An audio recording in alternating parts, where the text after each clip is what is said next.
Dan Kenner took a sip of bourbon and picked up his iPad.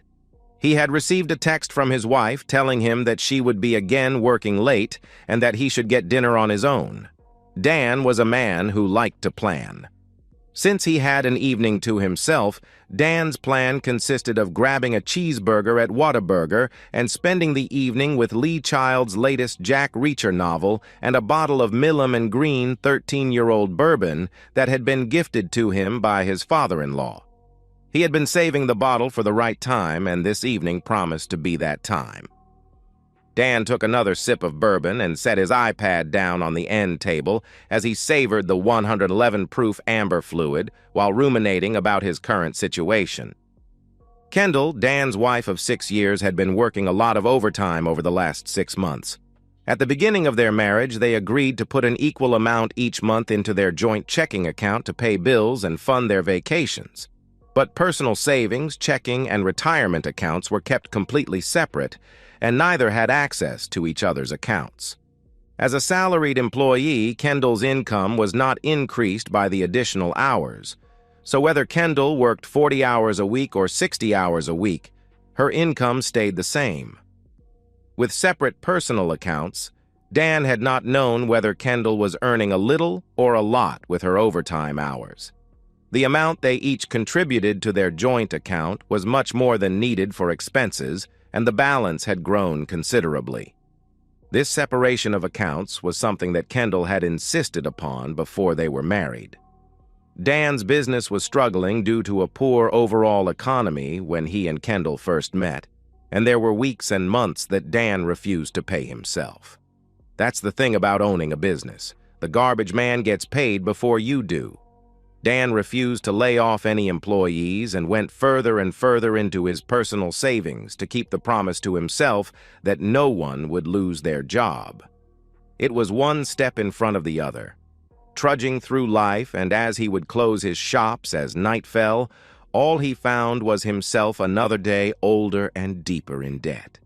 Kendall was decently paid as a staff accountant for a Fortune 500 business and kept herself removed from Dan's business.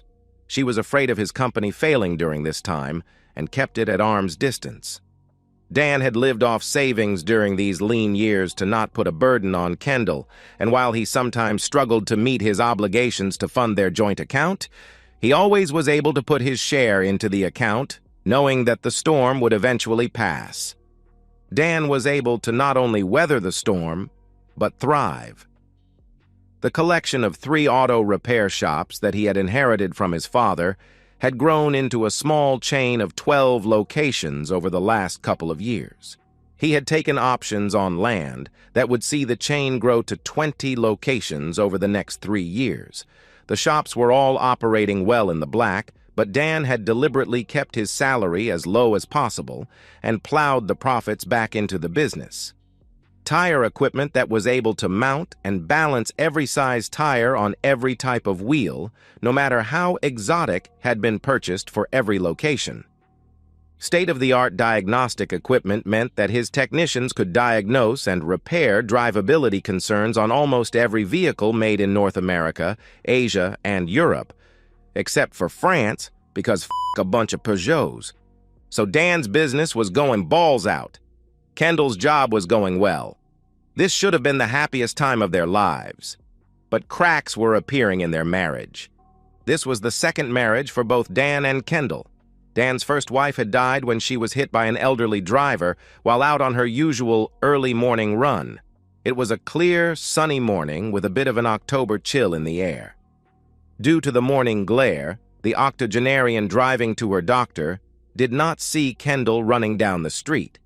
The city was repairing a damaged culvert and had torn up the sidewalk, forcing Lizzie to run on the street for about 20 feet. That was all it took. 20 goddamn feet, 5 seconds of running time, and 2 lives snuffed out.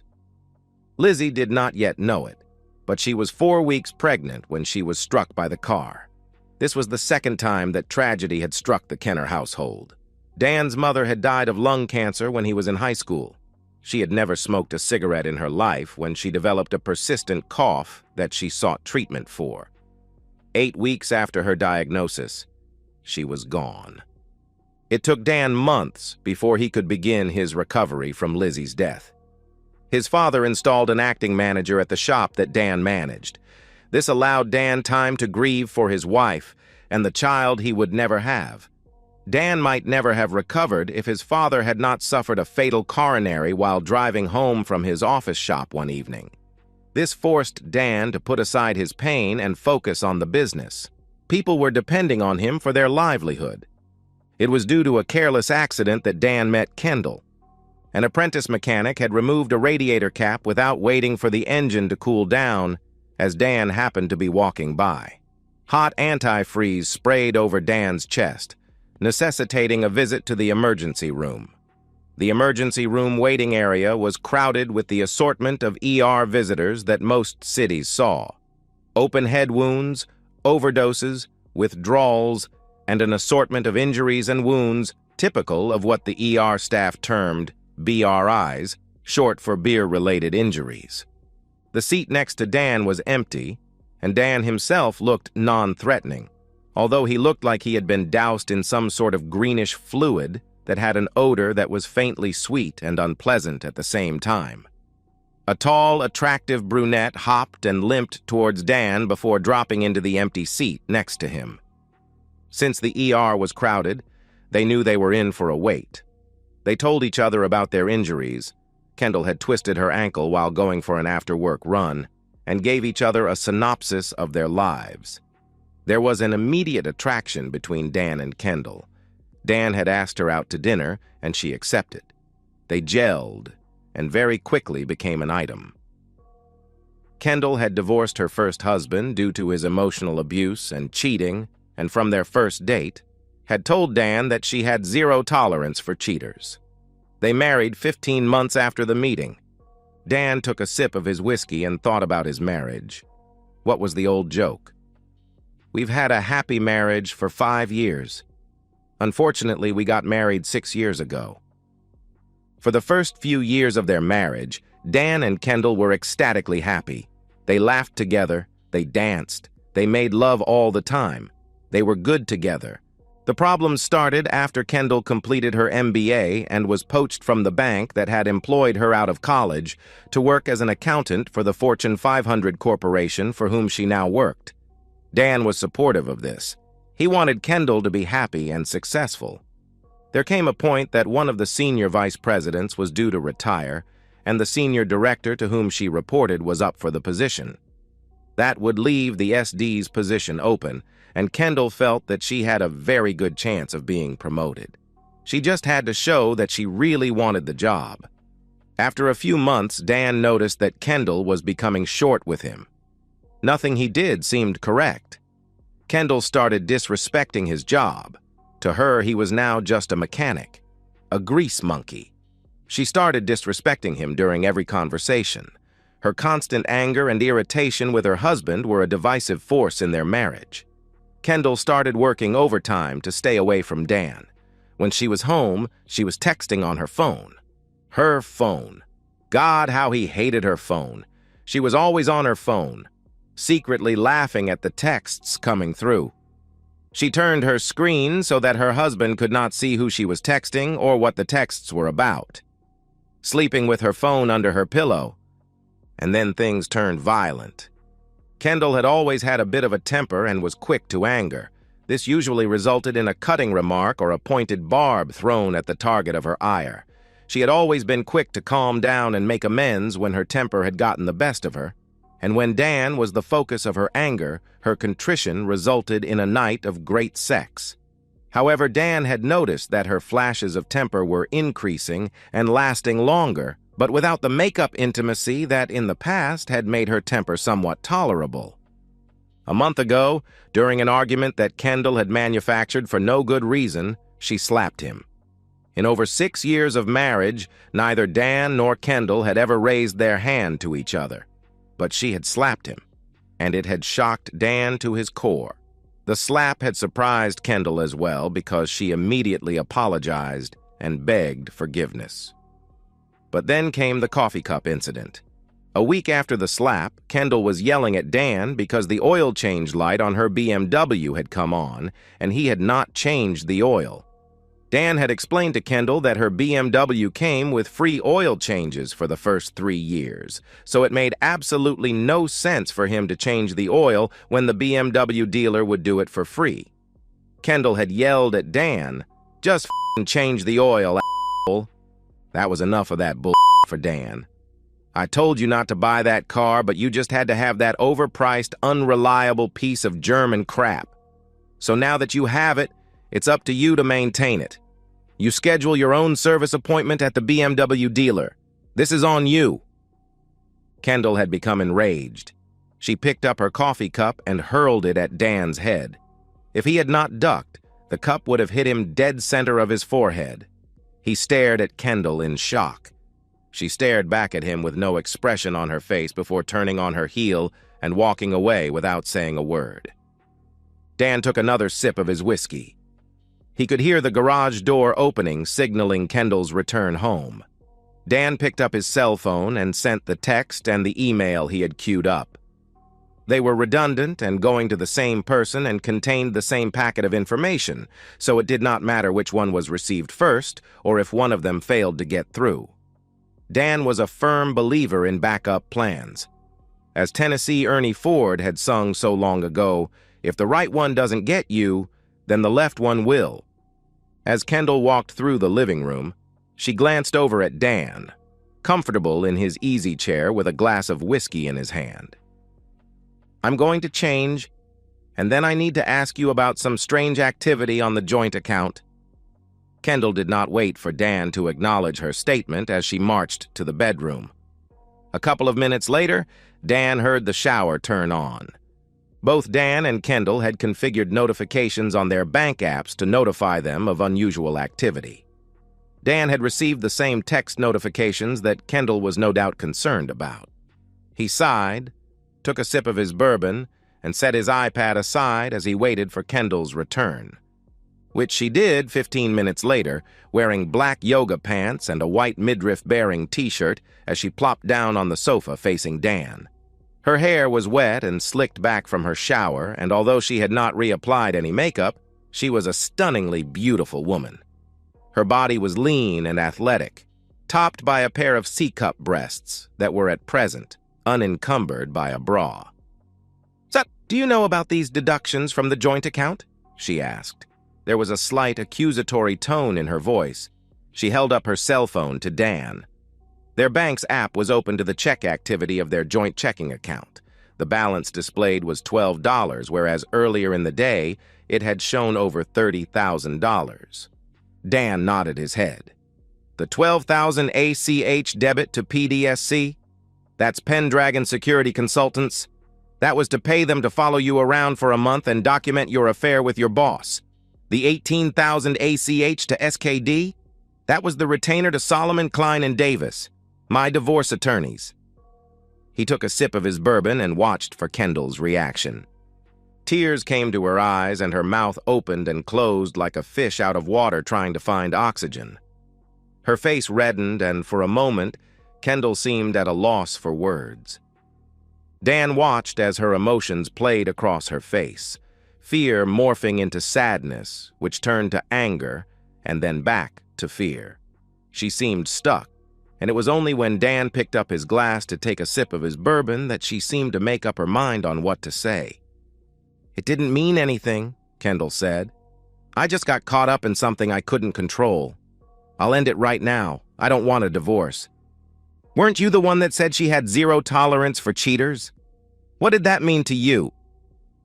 "If you ever cheated on me, I would divorce you," Kendall said, looking down at her hands, which were clenched together in her lap. "That sounds like a smart plan," Dan said. "I don't want a divorce," Kendall repeated. "What did you think would happen when I found out?" Dan asked. "I didn't think you would find out," Kendall said honestly. "I thought that our fling would run its course and you and I would get back to normal." "And the disrespect? The anger and the abuse?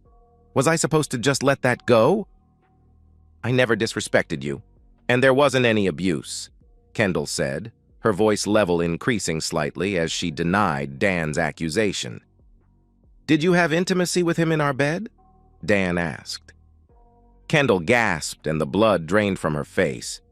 "Yes," she said quietly. "I didn't mean to disrespect you, though." "Oh, well, that's all right then. As long as you didn't mean to show me disrespect, then it's all good," Dan said with a hint of anger. "You intimated with your lover in our marital bed, in our marital home, and you don't think that was disrespectful to me? And you said there wasn't any abuse?" Dan gave a sardonic laugh. "You slapped me and threw a coffee cup at my head, so yeah, there was abuse." "We can get past this. I don't want a divorce," Kendall insisted. "We can work this out. I'll make an appointment for us to see a marriage counselor." Dan shook her head. "Our marriage wasn't the problem. Your cheating was the problem. I do agree that counseling is needed, but not to fix our marriage. You need to fix whatever is in you that's broken. If your boyfriend was single, you'd be out of here on the first thing smoking. He's not getting divorced, so I'm your plan B." "Well, that noise." "I do not want a divorce," Kendall repeated emphatically. "You'll change your mind," Dan said with a smile. Kendall's phone had been buzzing with incoming notifications all the while she and Dan were talking, but she had been ignoring the notifications as she appealed to Dan. As an incoming call came in, she glanced down in annoyance. "You should probably take that," Dan said. Kendall rose from the sofa and walked towards the main bedroom for privacy. As she walked away, Dan picked up his cell phone, tapped a couple of apps he had pre-opened, and then tapped the post button. Dan could hear Kendall's muffled voice but could not understand her until she said loudly, "He did what?" A few minutes later, Kendall came back into the living room. Her face was red and her eyes were pinched and angry. "You told his wife?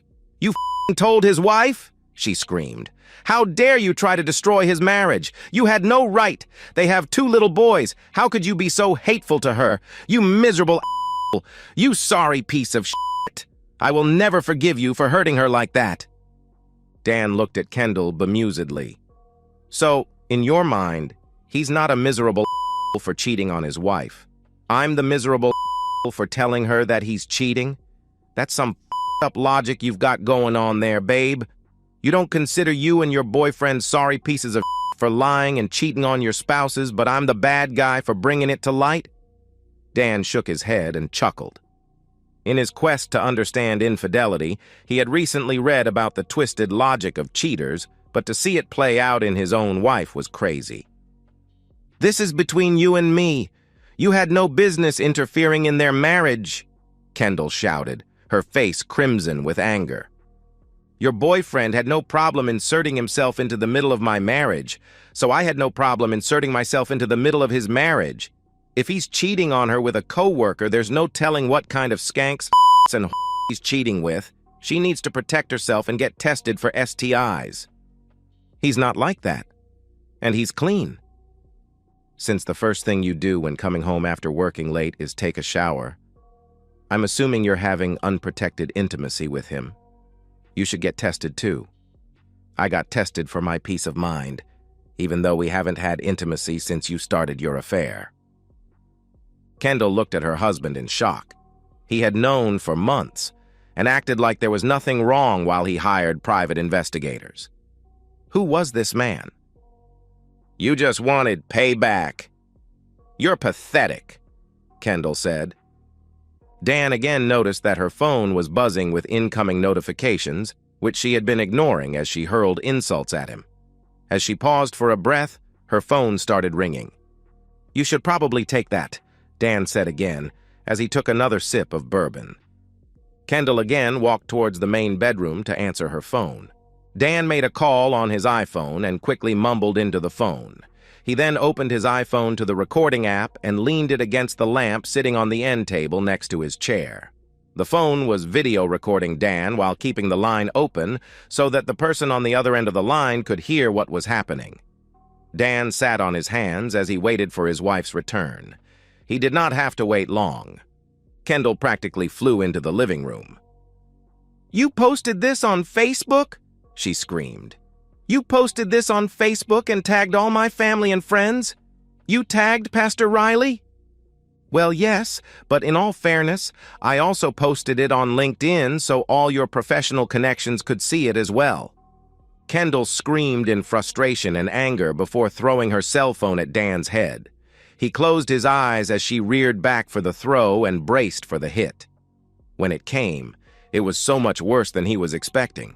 He almost blacked out when the phone hit his forehead, but he just managed to keep his wits about him.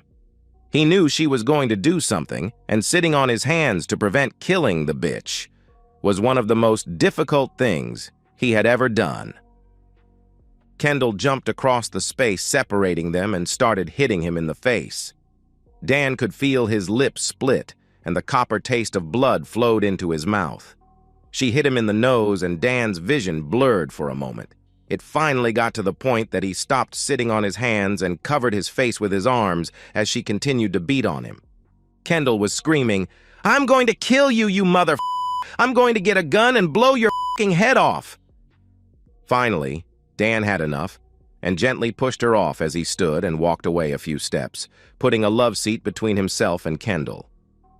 If the 911 operator that Dan called had done their job correctly, he would only have to wait a couple of minutes for the squad car to arrive, which is exactly how things transpired. Kendall was glaring at Dan with hate-filled eyes, her chest heaving as she took deep breaths. She was trying to calculate the best way to go after Dan. Left? Right? Over the top of the love seat? The doorbell rang before she could figure out a plan of attack. "You should probably get that," Dan said, his voice flat and unemotional. Kendall's nose flared and her eyes squinted as she looked Dan in the eye. She paused a moment and then spun on her heel and marched to the front door.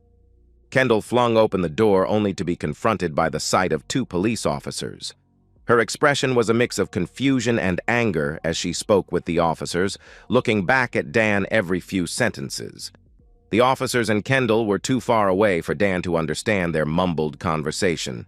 He could see Kendall gesticulating wildly and pointing her finger towards him.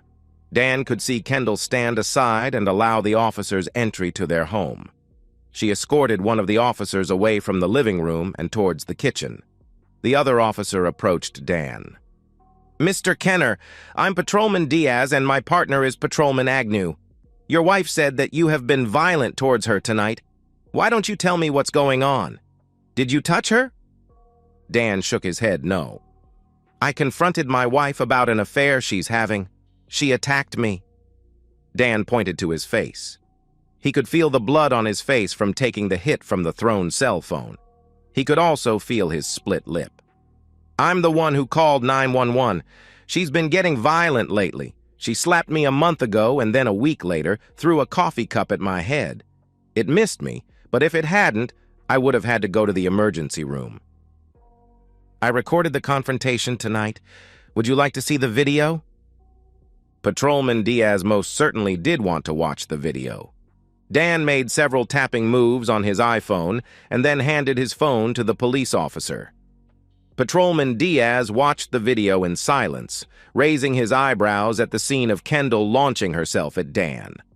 The police officer looked at Dan skeptically. "It looks like there was a conversation before the recording.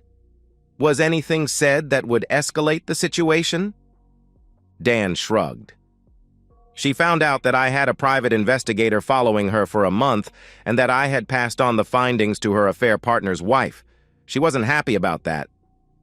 The police officer chuckled. "You don't do things halfway, do you?"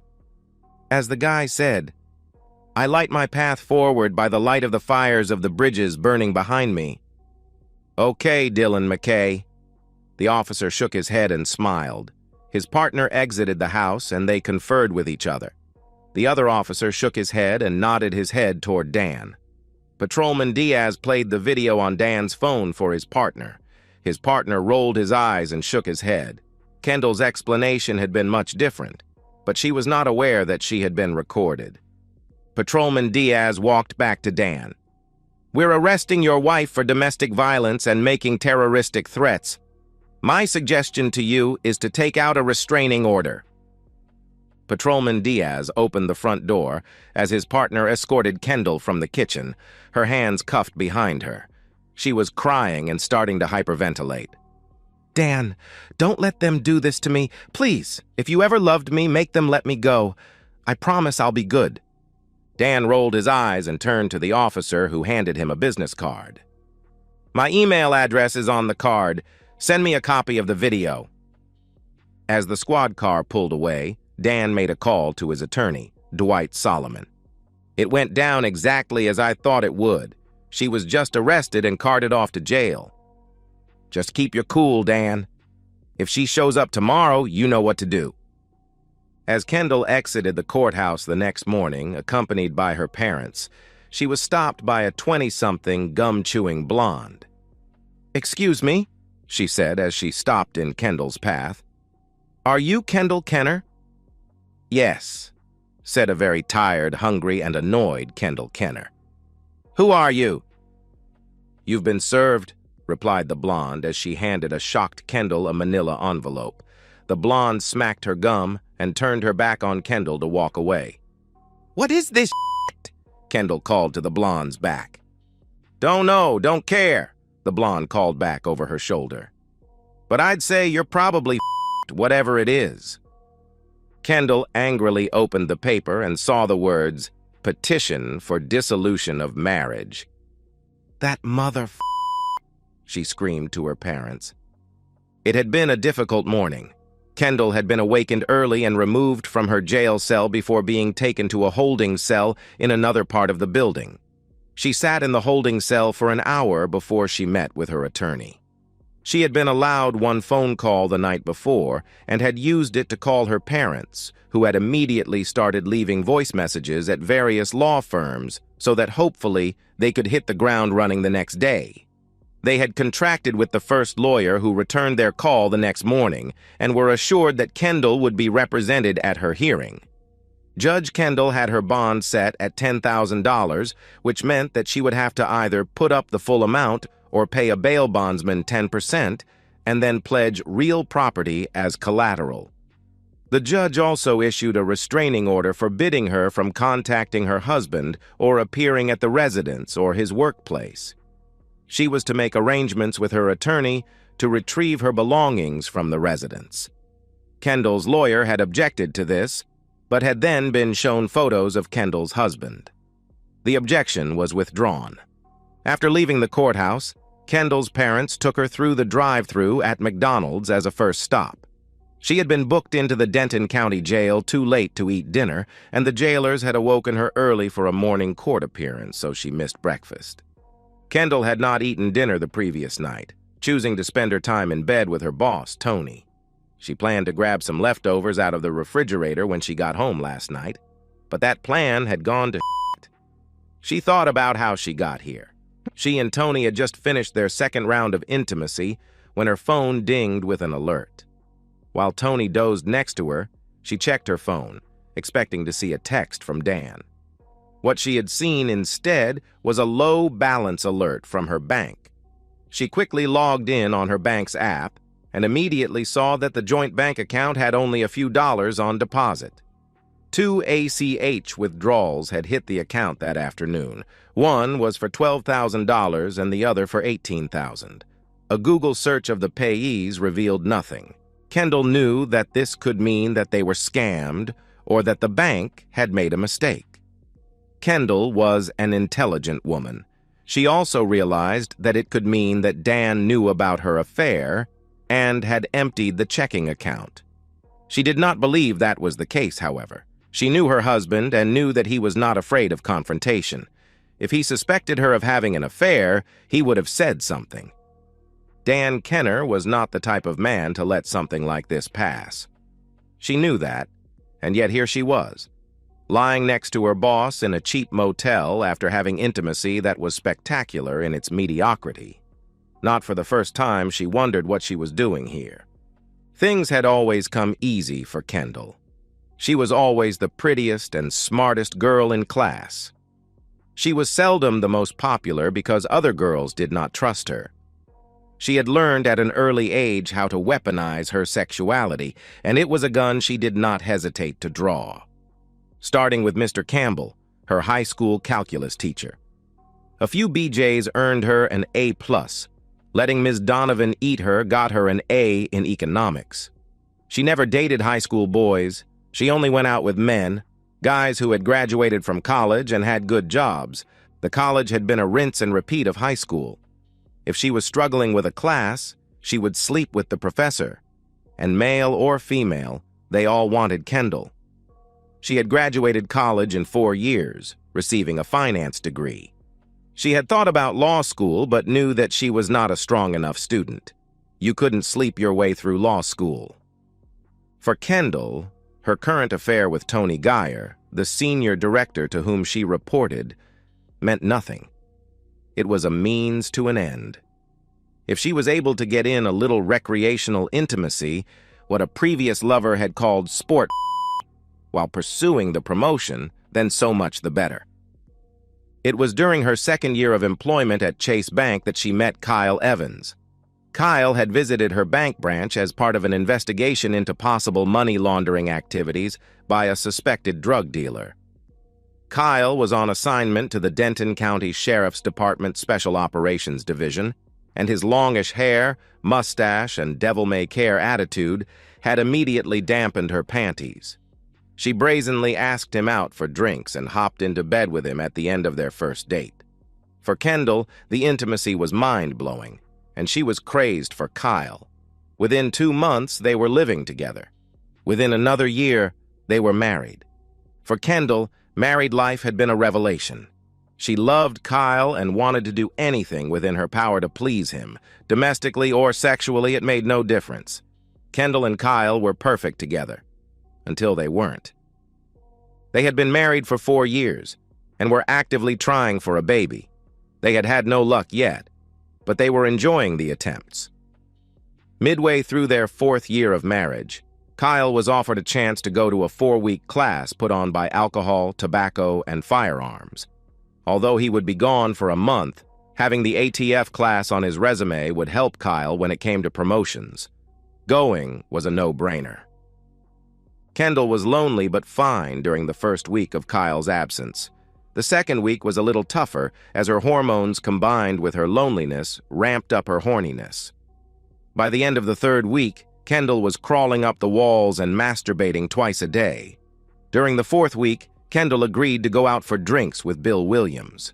Bill Williams, known as either Bill Squared or more commonly Square, was an ex-partner of her husband in the Denton County Sheriff's Department. Kendall wasn't exactly sure what led to their fallout, but she knew that they were no longer friends. She accepted his invitation for drinks with the vague thought that she could help patch over the differences. Plus, he was a good-looking man, and she was lonely. What could be the harm? Kyle had done very well in the ATF class. He was leading in class standings, which was important, because going into the final week, whoever was ranked number 1 had the option of taking the final exam 3 days early. If they passed, they got to leave early. If they failed, they had to stay for the remainder of the class.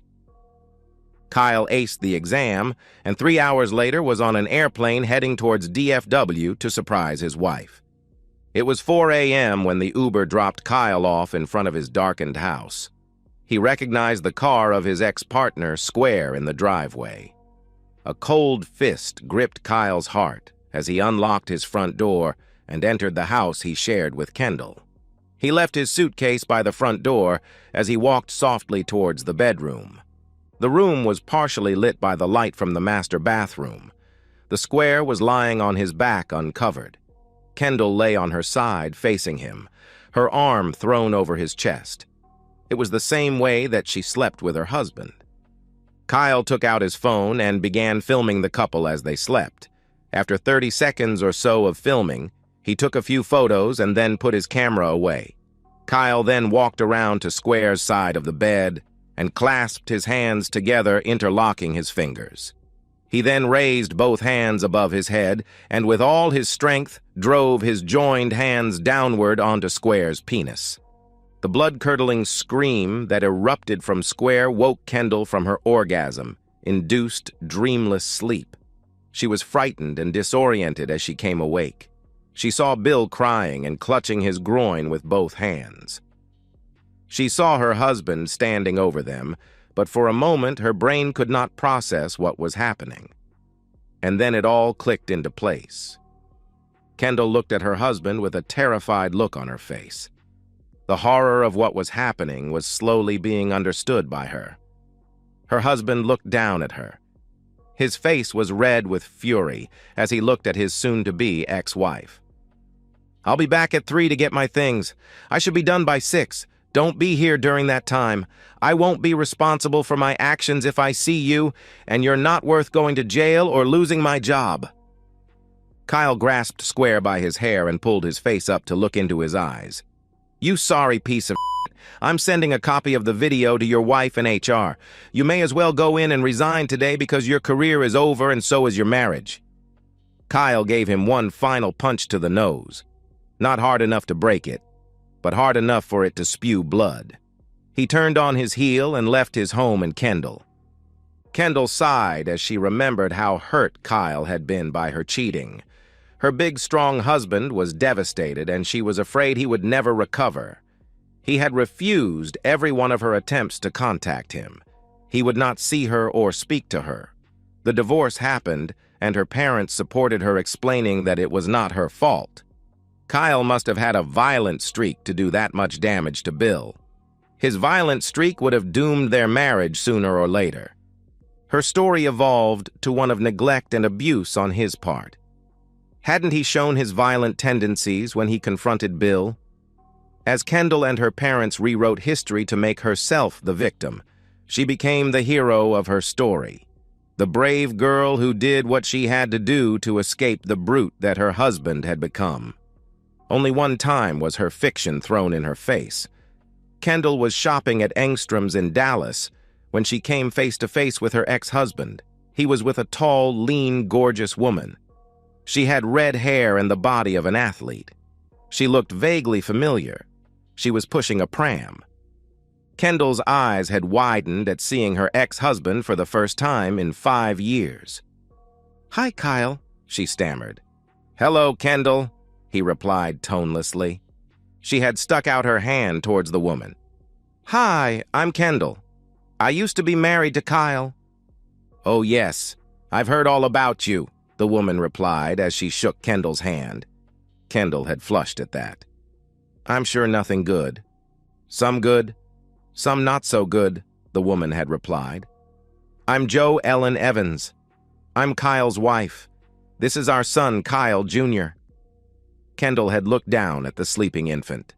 The hardest thing she had ever done in her life was keeping a smile on her face as she looked at her ex-husband's new family. "He's a beautiful baby. You are a lucky woman to be married to Kyle. He's a good man. It was good seeing you again, Kyle." Kyle had just looked at her with contempt, grabbed the woman by the hand, and strolled to the men's department as they pushed the pram along. A few days later, while watching the local evening news, Kendall was shocked to find the news anchor was the woman that she had seen with Kyle. That's why she looked familiar.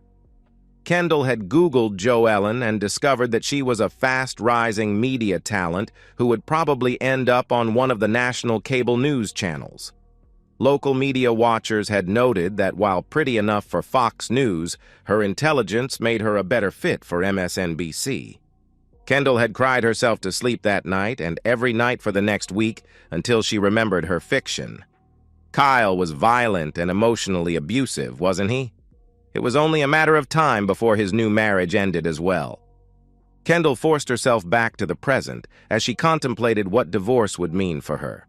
After eating her Egg McMuffin, Kendall demanded that her parents take her to her home. "That's not a good idea, honey," her father had said. "I need to talk to Dan. I need to explain to him what happened. We can work through this." "Ken," her mother began, "I don't think that's a good idea."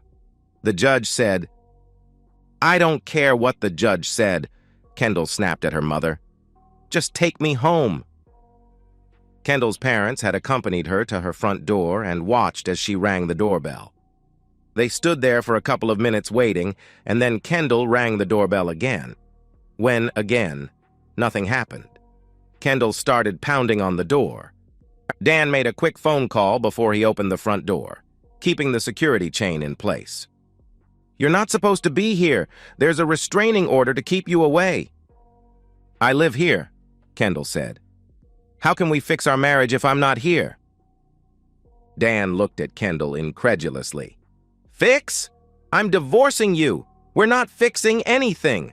I'm not going to stay married to a lying, abusive cheater. You need to get out of here."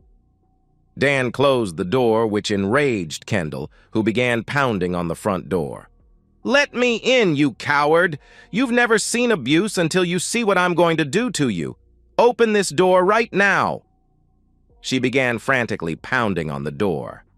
Seeing their daughter's distress, Kendall's parents began pounding on the door as well.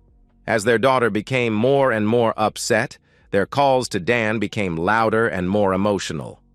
"Open the door, Dan, or I swear to God I will kill you. I will cut your heart out with a steak knife," Kendall shouted. "Open the goddamn door, you grease monkey," Kendall's father shouted. "I will put you down, boy." Dan sipped his coffee and shook his head as he watched the video from his doorbell camera. He watched as the squad car pulled into the driveway and as the two officers approached the front porch. The officers spoke to the group for a minute, and then one of the officers broke away and rang the doorbell. Dan opened the door and invited the officer in.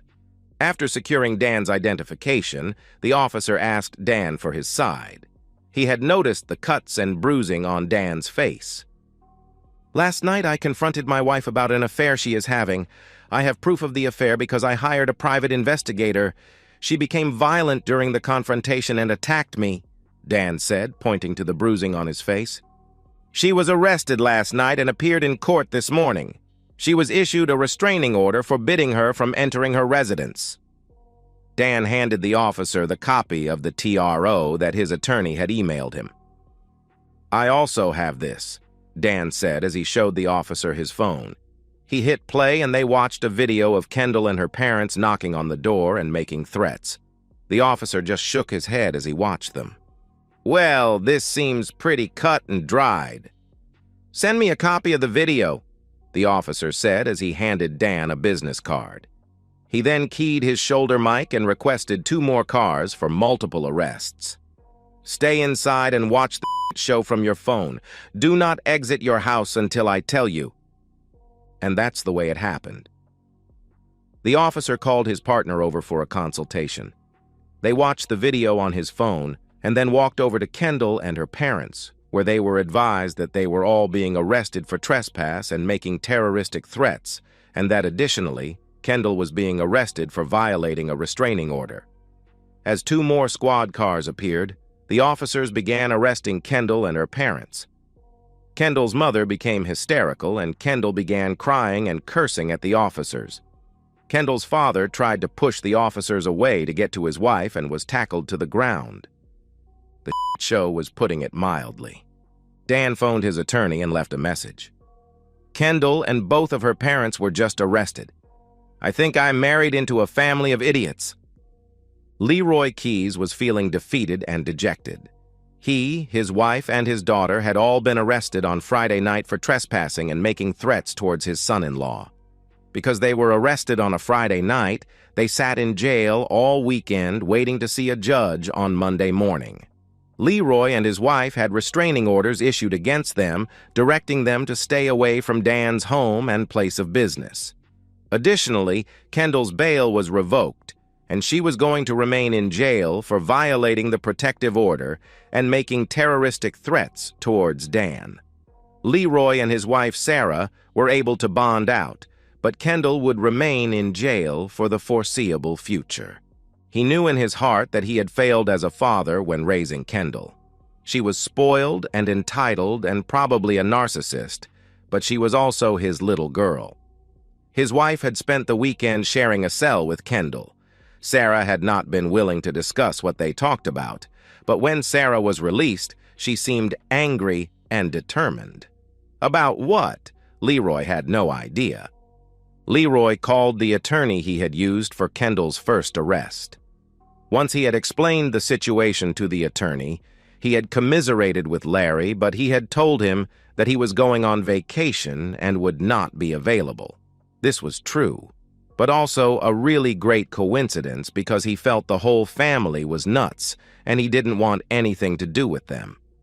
Leroy went through the yellow pages calling attorneys until he found one that could see him right away. If Leroy had known anything about attorneys, that would have been the first red flag. Raleigh Cruz was no one's idea of what an attorney should look like. Skinny, balding, with a hooked nose and small, narrow eyes, Raleigh bore more than a passing resemblance to a buzzard, sitting on a power line waiting for its prey to die so that he could swoop down on the carcass. A vaguely remembered line from a long-ago literature class popped into Leroy's head, something about a lean and hungry look. Some ambulance chasers advertised on TV and billboards. As you descended in pecking order, some ambulance chasers advertised on bus stop benches. Raleigh Cruz looked like he advertised in massage parlors and on Fox News. Raleigh had a predatory smile on his face as Leroy handed him the business card that had been in Kendall's divorce packet. That smile soon turned to a grimace. Solomon, Klein, and Davis? What the heck? I thought you said your son-in-law was a mechanic. How can he afford SKD on a mechanic's pay? He owns a few shops, Leroy said. I don't think he actually works on the cars. Raleigh rolled his eyes, deciding not to depend on his new clients for information. He turned to his computer and did a quick Google search of Dan Kenner of Kenner Automotive. 12 locations. Nice. This looks promising. His business has 12 locations. That ought to be worth a chunk of change to your daughter in her divorce. We can probably get him to pay all my fees, too. Raleigh was not actually rubbing his hands together in anticipation, but it did not take much of an imagination to picture him doing so. Go f*** yourself. Raleigh looked at his cell phone in disbelief. He had left a message with Dan's attorney, Dwight Solomon, who had finally returned his call. Raleigh had demanded an immediate meeting with Dan Kenner and his attorney to arrange for temporary spousal maintenance. Dwight had responded to Raleigh and then disconnected the call. Raleigh immediately called Dwight Solomon back, fully intending to read him the riot act and give him a lesson on showing professional courtesy to fellow brethren of the legal profession. What part of go f*** yourself did you not understand? Dwight Solomon had asked, without greeting or preamble. You want to play hardball? Then we'll play hardball, Raleigh said to himself as he placed his cell phone down on his desk. Why didn't you tell me there were videos? Raleigh had shouted at his clients. I walked into that conference room looking like a moron. Raleigh had finally succeeded at reaching someone at Solomon, Klein and Davis. A first-year associate had phoned Raleigh to set up a time for a preliminary conference. There was no need for Raleigh's clients to attend this first conference. The whole conference had been a wretched experience for Raleigh. From the time he entered the law offices of SKD to him slinking out the door was one long attempt to embarrass and humiliate Roland Cruz, Esquire. It began when Raleigh walked into the reception area and gave his name to the receptionist. He thought that if a dog turd left to dry on the sidewalk had suddenly sprouted arms and legs, grabbed a briefcase, and announced its intention to practice law, it would not have been received with any less warmth than Raleigh had been. He had been directed away from the waiting area and into a small conference room and advised that someone would fetch him shortly. Fetch. She had actually said that someone would fetch him as if he were a stick to be thrown to a dog. Raleigh sat stewing in the small room for 20 minutes before someone fetched him. A child. Or at least she looked to Raleigh like a child barely out of high school. Lauren Davis was, in fact, 32 and a graduate of Yale Law. Some might think it was her father, Lawrence Davis, being a named partner that put Lauren on the fast track to a partnership. They would have been mistaken. It was her inherited natural abilities and affinity for the law that saw her made junior partner before her 30th birthday. Raleigh was aware of none of that. He took one look at Lauren and in his mind dismissed her. When Raleigh sat down in the larger conference room, he was shocked to find Lauren taking a seat opposite him. There had been amusement in her eyes as Raleigh began listing his client's demands. That amused look soon wolfish as Raleigh wound down his list. They had recordings of your daughter attacking her husband. They had recordings of your daughter violating the restraining order and making death threats. They had recordings of you and your wife making death threats. They had a prenuptial agreement that you somehow forgot to mention to me. You made me look like a first-year law student instead of someone who's been practicing law for 30 years, Raleigh said bitterly. The whole adventure had been a humiliating experience for Raleigh, and he was pissed. I'm firing you as clients. Go find someone else to deal with your bullshit. Oh, and here's my invoice for the time that you wasted. Now get the hell out of my office. Kendall and her parents glared at Dan from across the conference room table. Kendall had dressed to the nines and knew she looked good. She wanted her husband to see what he was throwing away. Dan looked at Kendall in amused silence, oblivious to her attempts to make him regret his decision to divorce her. They had agreed to all points of the divorce. There was not much to divide. They would each take the things they came into the marriage with. Dan had purchased the house during his first marriage and would retain ownership since Kendall had never been put on the deed. She saw this as Dan not being fully committed to their marriage. Dan saw it as his subconscious not fully trusting Kendall. In the end, they were both right. As part of the divorce settlement, Dan had required that Kendall return her wedding set to him, and he would return his wedding ring to her. She had placed her rings in an envelope and slid the envelope across the conference room to Dan. He did not have an envelope, so he had just taken his ring off this finger and slid it across the table to Kendall, where it sat throughout their meeting. As they stood, finished with the task that brought them together for the last time, Dan had a question for Kendall. Can you tell me why? You had a good life. I know you loved me and I loved you. Why would you throw away everything for a fling? Kendall sighed and looked up for a moment before looking at Dan. I don't know. Boredom, restlessness, increase my odds of getting promoted, maybe a bit of all three. What do you want me to say, Dan? Do I regret cheating on you? I regret getting caught. I can't say I regret the affair or the intimacy. It's who I am. But you were a good husband. I just wasn't a good wife. I don't know that I'll ever be a good wife. For anyone. Dan nodded. Kendall had not told him anything that he did not already know or guess. Kendall gathered her purse and papers and turned to go. Kendall. She turned around to look at Dan, who pointed to his wedding ring, still sitting on the conference table. You should probably take that. And so, we've reached the end of today's story. Was it what you expected, or did it take a twist you didn't see coming? I'm curious to hear your thoughts. Share them in the comments below, and let's get a conversation going. If this story kept you hooked, make sure to hit that like button.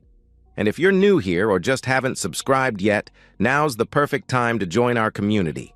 I bring you fresh, captivating stories every day, so click that subscribe button and turn on notifications so you never miss out. Thanks for watching, and I'll see you in the next one.